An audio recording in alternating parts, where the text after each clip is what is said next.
নমস্কাৰ জেনিস্কাৰ ৰেচিপিৰ অন্যতা ভিডিঅ'লৈ আপোনাক স্বাগতম জনাইছো আৰু আজি মই ফাৰ্ষ্ট অফ মানে দুটা হাফ কেজিৰ ভেনিলা কেক বনাব দিছে কাস্টমাৰ জনে কাইলে লাগিব তো আজি যেহেতু ঠাণ্ডা বতৰ আজি হৈছে সোমবাৰ আৰু আজি ইমান গৰমৰ ভিতৰত আজি বৰষুণ দিছে গম পাইছে নে তথাপিতো আপোনালোকক মই বহুতে আপোনালোকে কিছুমান কমেন্ট কৰি থাকে তো তাৰ কাৰণে মই এতিয়া উত্তৰ দিম বাৰু অলপমান দেৰিকে মানে আৰু কিছুমান মানে যেহেতু হেৰি কৰিব লাগিব মানে যেটো আপোনালোকে গৰমৰ দিনত ক্ৰীমটো কেনেকৈ ভেটে তো আপোনালোকক মই আজি এই ভিডিঅ'টো গোটেইখিনি দেখাই দিম অলপমান বাকি মানে প্ৰথমৰ পৰা যিখিনি আমাৰ শেষলৈকে থাকে সেইখিনিতো আপোনালোকক দেখাইছো আগৰ ভিডিঅ'ত তো আজি মই আপোনালোকক এতিয়া মানে স্পঞ্জৰ অলপমান জাষ্ট কম আৰু মানে প্ৰথমৰ পৰা শেষলৈকে মানে স্পঞ্জৰ পৰা আইচিঙলৈকে অলপমান জাষ্ট ভিডিঅ' কৰিম তো আপোনালোকে শেষলৈকে চাই যাব আৰু শেষত কেনেকৈ কমেন্ট কৰি জনাবলৈ নাপাহৰিব আৰু এতিয়া যেহেতু মোৰ দুটা ভেনিলা কেক আছে এটা হাৰ্ট শেপ হয় আৰু এটা ৰাউন্ড শেপ হয় তো দুটা কেক কাইলে এজনে কাস্টমাৰে নিব বাৰু তো তাৰ কাৰণে বনাব ওলাইছো আৰু তাৰ কাৰণে আমি লৈছো এয়া প্ৰিমিক্স লৈছো আমি 1 কাপ আৰু প্ৰিমিক্স মই ব্যৱহাৰ কৰো আপোনালোকে জানে অল টাইম কেক প্ৰিমিক্স বুলি এইটো অল টাইম কেক মিক্স বুলি ভেনিলা তো আপোনালোকে চকলেটৰ প্ৰিমিক্স পাব আৰু যদি আপোনালোকে চকলেট প্ৰিমিক্স ব্যৱহাৰ নকৰে তেতিয়ালে ভেনিলা প্ৰিমিক্সত আপোনালোকে কোকো পাউডাৰ দি কিনে আপোনালোকে চকলেট প্ৰিমিক্স কৰিব পাৰে তো আপোনালোকক মই যদি চকলেটৰ মানে কিছুমান ভিডিঅ' লাগে আপোনালোকে বহুতে কমেন্ট কৰি থাকে আপোনালোকক দেখাম বাৰু আৰু এতিয়া ফাৰ্ষ্ট টাইমৰ কাৰণে স্পঞ্জৰ কাৰণে আপোনালোকে জানে বাৰু আমাৰ হাফ কেজি কাৰণে 1 কাপ প্ৰিমিক্স লাগে এইটো হৈছে 200 ml ৰ কাপ হয় 1 কাপ প্ৰিমিক্স ল'ব আপোনালোকে তো এতিয়া মই এখিনি দিম দি কিনে ইয়াতে দিম আমি 1 চামুচ অইল আৰু মানে অলপমান ফ্লেভাৰ দিম পাইনাপল ফ্লেভাৰ যেটো মই তেওঁলোকে নকলেও মই পাইনাপল ফ্লেভাৰটো দিও কাৰণ মানে ডাইৰেক্ট মানে ভেনিলা প্ৰিমিক্স বনাব ভাল নালাগে সেই কাৰণে মানে অলপমান ফ্লেভাৰ দিও তাৰপিছত তাতে পানী দি কিনে আমি ধুনিয়াকৈ বেটাৰখিনি কৰি লম আপোনালোকক আৰু ইমান দেখাই নাথাকো যেহেতু আপোনালোকে জানে হাফ কেজি কাৰণে কিমান কি ল'ব লাগে তো আপোনালোকক কৈ দিলে এটো কথা তো অকমান জাস্ট আপোনালোকক দেখাই দিম আৰু এতিয়া মই এই বলটোত মানে ইয়াতে চাকনি এখন লৈছো কাৰণ মানে প্ৰিমিক্সটো কিছুমান গোটা হৈ থাকে তো সেই কাৰণে আজি মই এটা দিম এনেকৈ দিছো 1 কাপ প্ৰিমিক্স হয় আৰু আপোনালোকে যিকোনো বাটি ল'ব পাৰে আৰু এনেকৈ চাকনিৰে আপোনালোকে ফেটি দিব পাৰে যেহেতু বতা দিছে সেই কাৰণে উৰি গৈছে বাৰু অলপমান আৰু ইয়াতে কিছুমান বস্তু ৰৈ গৈছে দেখা পাইছে নে কেতিয়াবা আপোনালোকে প্ৰিমিক্স বিলাক এনেকৈ হেৰি কৰি চাবচোন তেতিয়াহলে গম পাব ইয়াতে কিছুমান বস্তু ৰৈ যায় তো আপোনালোকক দেখাই দিলো আৰু এতিয়া এইখিনি প্ৰিমিক্স লৈ ললো এইখিনি প্ৰিমিক্স আৰু ইয়াতে এতিয়া আমি ফাৰ্ষ্ট টাইম আমি ওয়াটাৰ দিম মানে পানী দিম পানী দি কিনে ফাৰ্ষ্ট টাইম বেটাৰটো বনাই লম তাৰ পিছত বাকিখিনি দি দিম আপোনালোকক দেখাম তো চাই থাকক দেই আৰু এয়া লৈছো আমি এটা বটলত পানীটো ইয়াতে অলপমান দি কিনে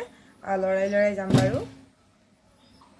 এয়া পানী আৰু এটা আমি ধুনিয়াকৈ অলপমানকৈ লাৰি দিম বাৰু ইয়াতে আৰু গাইস মই ওভেনটো মানে প্ৰি হিট কৰি লৈ লৈছো মানে 10 মিনিটৰ কাৰণে আপোনালোকে ওভেনটো 180 ডিগ্ৰী দি কিনে লোৱাৰ ৰডত মানে হেৰিটো দি কিনে অপচনটো দি কিনে আপোনালোকে 10 মিনিটৰ কাৰণে প্ৰি হিট কৰি লৈ ল'ব তেতিয়া হলে মানে অকমান হিটটো হৈ থাকিব আৰু পিছত মানে যেতিয়া মানে কেকটো দিয়া যাব তেতিয়া হলে ইমান প্ৰবলেম নহয় আৰু এয়া ভাবিছে বেটাৰ ঠিক এনেকুৱা হ'ব লাগিব আৰু ইয়াতে দিম আমি অইল এয়া লৈছো ৰিফাইন অইল আৰু ইয়াতে 1 চামুচ দিম তা দি দিছো আৰু এয়া হৈছে ফ্লেভাৰ আমাৰ পাইনাপল ফ্লেভাৰ আৰু এনেকা পাইনাপল ফ্লেভাৰ 3 টোপাল মানকে দি দিম এয়া 3 টোপাল দি লৈছো আৰু এয়া হালধীয়া হৈছে দেখা পাইছে নে মানে পাইনাপলৰ নিচিনা হৈ গৈছে ফ্লেভাৰটো এয়া বেটাৰটো এনেকুৱা হ'ব লাগে বহুত পাতলো হ'ব নালাগে নহলে মানে কি জানানে হেৰি ফুলি হত অলপমান প্ৰবলেম হৈ যাব সেই কাৰণে আপোনালোকে ইমান মানে ডাঠ নকৰিব বেটাৰটো এনেকুৱা সিস্টেম হ'ব লাগিব আৰু এনেকুৱা হ'ব লাগিব আৰু এতিয়া আমাৰ বেটাৰখিনি পুৰা ৰেডি হৈ গৈছে এসে পেলেট নাইখনৰ ধুনিয়াকৈ সমান মানে বেটাৰখিনি সাইডে লাগা আছে তো এনেকৈ ধুনিয়াকৈ দি দিছো এয়া বেটাৰখিনি দেখা পাইছে নে ধুনিয়া হৈছে ৰেডি এয়া এতিয়া আমি ৰাউন্ড শেপটোত দি দিম আৰু ৰাউন্ড শেপত দি দিম ধুনিয়াকৈ এটা অলপমান অইলো দিম বাৰু আৰু এখন আমি বাটাৰ পেপাৰ লৈ লম বাটাৰ পেপাৰখন ফাৰ্ষ্ট টাইম এনেকৈ দিম তাৰ পিছত এ সাইডে অলপমান অইল লগাই দিম যাতে স্পঞ্জটো ধুনিয়াকৈ ওলাই আহে এনেকৈ লগাই ল'ব আপোনালোকে এটা হৈ গ'ল আৰু বাটাৰ পেপাৰখন অকণমান জাষ্ট এনেকৈ লগাই দিব এতিয়া বেটাৰখিনি আমি ধুনীয়াকৈ ইয়াতে বহাই দিম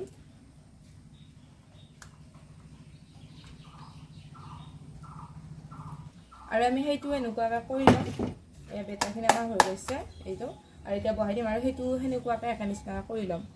যেতিয়া আমাৰ হাৰ্ট শ্বেপৰটো হৈ গৈছে এতিয়া আমি হাৰ্ট শ্বেপটো ধুনীয়াকৈ দিম একেখিনিয়ে বস্তু দিছোঁ আপোনালোকে জানেই আৰু এয়া হ'ল আমাৰ হাৰ্ট শ্বেপটো তো ধুনীয়াকৈ এতিয়া অভেনটোত বহাই দিওঁ আপোনালোকক দেখাই আছোঁ তো এইফালে আমি এইটো অভেনত বহাই দিছোঁ আৰু ৰাউণ্ড শ্বেপটো এতিয়া আমি হাৰ্ট শ্বেপটো বহাই দিম 180 ডিগ্ৰী 30 ছেকেণ্ডৰ কাৰণে মানে ইয়াতে ধুনীয়াকৈ বহাই দিলোঁ কি হৈছে গম পাইছেনে গাইজ মানে ইয়াতে মানে কেকটো বহাই থৈ দিছোঁ মানে এতিয়া মানে হাফ লাইন হৈ আছে ৰাতিটো বৰষুণ আৰু ইটাও বৰষুণ দিছে যিহেতু কিহৰ কাৰণে নাজানো হাফ লাইনতে মোৰ কেক হৈ থাকে আছে দেখা পাইছেনে হ'লেও মানে টাইমটো লাগিছে আজি কি হ'ব নাজানো হাফ লাইনৰ কাৰণে কিজানি তো আপোনালোকক হোৱাৰ পিছত গোটেইখিনি দেখাম তো ভিডিঅ'তে শেষলৈকে চাই যাব দেই লাইন যোৱাৰ কাৰণে মই এয়া গেছত বহাব লগা হৈছে দুটা কেক দেখা পাইছেনে এতিয়া আমাৰ দেখা পাইছেনে এয়া হ'ল আমাৰ কেক দুটা হাৰ্ট শ্বেপ আৰু ৰাউণ্ড শ্বেপ দুটা ধুনীয়াকৈ আমাৰ হৈ গৈছে কেক দুটা এতিয়া ঠাণ্ডা হ'বৰ কাৰণে থৈ দিছোঁ আৰু বাকী ডেক'ৰেশ্যনখিনি আমি এতিয়া কৰিম আৰু হাৰ্ট শ্বেপটো ধুনীয়াকৈ আমি এতিয়া উলিয়াই ল'ম যিহেতু আমি ডেক'ৰেশ্যনৰ কাৰণে আগবাঢ়িম আৰু এটা কেকৰ ডিজাইন চিম্পুল হয় দুটা কেকৰ ভিডিঅ' মই আপোনালোকক একেলগে দেখাম কাৰণ মানে যিহেতু চিম্পুল হয় দুটা আৰু এইটো মানে হাৰ্ট শ্বেপটো এটা নিউ ডিজাইন হয় আপোনালোকক দেখাই দিম বাৰু আপোনালোকে শেষলৈকে ভিডিঅ'টো চাই যাব তেতিয়াহ'লে গমেই পাব আৰু ফাৰ্ষ্ট টাইমৰ কাৰণে মই হাৰ্ট শ্বেপটো সেই ডিজাইনটো দিম আৰু আমি যিটো ৰাউণ্ড শ্বেপৰ মানে ডিজাইনটো দিছিলে কাষ্টমাৰে এইটো ডিজাইন বহুত দিন আগতে মানে বনাইছিলোঁ আৰু তো সেনেকুৱাই হয় এতিয়া ৰাউণ্ড শ্বেপটো কৰি আছোঁ ৰাউণ্ড শ্বেপটো ইমানো নেদেখাওঁ কাৰণ মানে যিহেতুতো আপোনালোকে জানেই প্ৰথমখিনি কি হয় কেনেকৈ হয় আৰু এতিয়া আমি ক্ৰীমখিনিও ধুনীয়াকৈ এটা দি দিছোঁ অকণমান এটা লেয়াৰ অনলি এটা লেয়াৰ কেনেকৈ কৰে সেইটো বস্তু দেখাই দিম বাকী যদি আপোনালোকে চাব খোজে তেতিয়াহ'লে মোৰ আগৰ ভিডিঅ'ত চাব তেতিয়াহ'লে মোক গোটেইখিনি পাই যাব আৰু যেহেতু আমি পাইনাপল ফ্লেভাৰ বনাইছোঁ সেইকাৰণে পাইনাপল ক্ৰাছটো দি দিছোঁ আৰু এতিয়া 2 নম্বৰ মানে লেয়াৰটো আমি ধুনীয়াকৈ দি দিছোঁ তাৰপিছত এতিয়া মানে আমি গোটেই মানে ডেক'ৰেশ্যনখিনি আৰু ফাইনেল লুকটো আপোনালোকক দেখাই দিম মানে এয়া হৈছে আমাৰ গোটেই চাইডৰ ডেক'ৰেশ্যন মানে ফিনিচিংটো আপোনালোক দেখাই দিছোঁ আৰু এয়া লৈছোঁ আমি ষ্টাৰ নজলটোৰে ধুনীয়াকৈ ৰ'জ কেইটামান দি দিছোঁ এটা চাইডে আমি ৰ'জ দিয়া নাই এটা চাইডে ৰ'জ দিছোঁ আৰু এতিয়া আমি আৰু সৰু মিডিয়ামৰ যিটো ষ্টাৰ নজল থাকে সেই ষ্টাৰ নজলটো লৈ কিনে তলৰ বৰ্ডাৰটো আমি ধুনীয়াকৈ দি দিছোঁ আৰু কেকটো ইমান ডাঙৰ হৈছে গাইজ বৰ্ডখন দেখা পাইছেনে ধৰিব জেগা নোহোৱা হৈছে আৰু মানে 5 ইঞ্চত বনালে বেছি ভাল হয় একচুৱেলি কাৰণ মানে তেতিয়াহ'লে ডিজাইনটো দিবৰ কাৰণে অলপমান সুবিধা হয় আৰু নাম চাম লিখিব পৰা যায় আৰু এই দুটা কেক মানে এজন কাষ্টমাৰে দিছিলে দুটা কেক এজন কাষ্টমাৰে নিব তো যিহেতু এটা বোলে গধূলি কাটিব এটা মানে ভাটিবেলা কাটিব বুলি কৈছিলে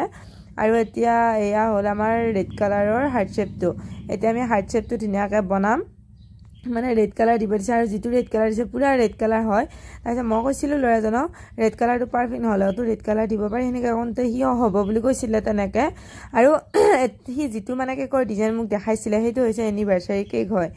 আৰু সেই এনিভাৰ্চাৰী কেকটোৱে মোক দেখাই দিছিলে আৰু তো বাৰ্থডে কেক মানে চিম্পুল হয় দেই কেকৰ ডিজাইনটো কিন্তু ষ্টেণ্ডাৰ্ড কালাৰ হৈছে পুৰা মানে নাম চামৰ পৰা আদি কৰি বহুত ষ্টেণ্ডাৰ্ড হৈছে আপোনালোকক দেখাম বাৰু আৰু এতিয়া 1M নজলটোৰে মানে 195 নজলটোৰে ধুনীয়াকৈ ছাইডত ডেক'ৰেশ্যন এটা দিছোঁ দেখা পাইছেনে মানে ৰ'জ দিছোঁ সৰু সৰু আৰু সৰু মিডিয়ামৰ সেনেকুৱা নজল এটাৰে আৰু 2 নম্বৰ মানে ডেক'ৰেশ্যনটো দিছোঁ ওপৰৰে তাৰপিছত তলত আৰু সেই নজলটো নহয় সৰু ষ্টাৰ নজলটোৰে আমি তলৰ বৰ্ডাৰটো দিছোঁ আৰু ছাইডত আমি মিডিয়াম নজলটোৰে ষ্টাৰ এটা দি কিনে আমি এটা ডেক'ৰেশ্যন কৰিছোঁ দেখা পাইছেনে এই যিটো আমি সৰুকৈ দি আছোঁ বৰ্তমান সেই ডিজাইনটো দিছোঁ আৰু মাজত ষ্টাৰ দিছোঁ তাৰপিছত এতিয়া যিটো আমাৰ আজগিৰা যে দিছিলোঁ সেই দিয়া মানে পাইপিং বেগটোৰে আমি তলৰ আৰু এটা মানে ডেক'ৰেশ্যন কৰিছোঁ তলত মানে ওপৰত যেনেকৈ দুটা দিছোঁ তলতো সেনেকৈ দুটা বৰ্ডাৰ দিছোঁ ওপৰত এটা আৰু তলত এটা তেনেকৈ দি দিছোঁ দেখা পাইছেনে এয়া আমি ধুনীয়াকৈ দি দিছোঁ আৰু কাষ্টমাৰজন আহিছিলে নতুন হয় নিউ হয় মানে সিহঁতৰ বায়েকে মানে আগতে নিছিলে আৰু তাৰপিছত ভাল পাই কাৰণে মোক মানে কেকৰ অৰ্ডাৰবিলাক সিহঁতে দি থাকে আৰু তেনেকৈ পকাদলিৰ পৰা নিব আহিছে মানে তাইৰ ভায়েক হয় তাৰপিছত অলৰেডি মোৰ কেকটো ডেলিভাৰ হ'ল আৰু সিহঁতে মোক ফোন কৰি এইমাত্ৰ জনালে বহুত ধুনীয়া হোৱা বুলি কেককেইটা আৰু মোৰ খুব ভাল লাগে এনেকৈ ক'লে আৰু এইটো দেখা পাইছে মই যে মাৰ্ভিনো কালাৰবিলাক যে দিওঁ তো সেইটোৰ কালাৰ এটা মানে গোল্ড কালাৰৰ নিচিনাকৈ তেনেকৈ অলপমান লৈ কিনে আমি নামটো লিখি দিছোঁ ইমান ধুনীয়া লগা হৈছে আৰু স্প্ৰিংকলকেইটা দিয়াৰ কাৰণে তো খুব ভাল লগা হৈছে আপোনালোকে কমেণ্ট কৰি জনাবচোন ভাল হৈছে নে বেয়া হৈছে তেতিয়াহ'লে মানে মোৰ মনটোও ভাল লাগিব আৰু এটা আমি গোল্ড কালাৰ স্প্ৰিংকল মাৰাৰ লগতে গোল্ড কালাৰ স্প্ৰে কালাৰো দি দিলোঁ এইটো হৈছে আমাৰ ফাৰ্ষ্ট কেকৰ ডিজাইনটো আৰু ইফালে আমাৰ ছেকেণ্ড ডিজাইনটো হৈছে এইটো তো কেনেকুৱা পালে আপোনালোকে কমেণ্ট কৰি জনাবলৈ নাপাহৰিব গতিকে নেক্সট ভিডিঅ'ত লগ পোৱাৰ আশাৰে আজিৰ কাৰণে বাই বাই